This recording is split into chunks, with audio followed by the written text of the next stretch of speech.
തന്റെ ഏറ്റവും പുതിയ ഡോക്യുമെന്ററിയായ 18ാമത്തെ ആനയുടെ പ്രദർശനവുമായി ബന്ധപ്പെട്ടാണ് പി ബാലൻ ദോഹയിലെത്തിയത്.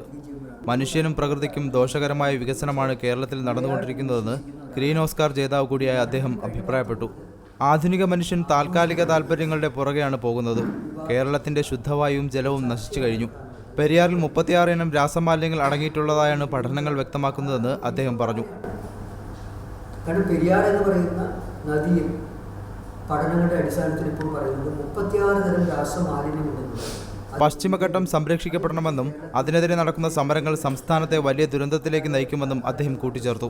പരിസ്ഥിതി സംരക്ഷണം പോലുള്ള വിഷയങ്ങൾ ജനങ്ങളിലേക്ക് എത്തിക്കുന്നതിൽ മാധ്യമങ്ങൾ വിമുഖത കാട്ടുകയാണ്. മാധ്യമങ്ങൾ ഏറ്റവും കൂടുതൽ ആഘോഷിക്കുന്നത് വിവാദങ്ങളും അതുമായി ബന്ധപ്പെട്ട് ജനങ്ങളെ കൂടുതൽ സംശയ ഒരു ലോകത്തെത്തിക്കുകയല്ലാതെ. പരിപാടിയിൽ IMF acting president Pradeep Menon സ്വാഗതവും സെക്രട്ടറി സാദിഖ് ചെനാടൻ നന്ദിയും രേഖപ്പെടുത്തി.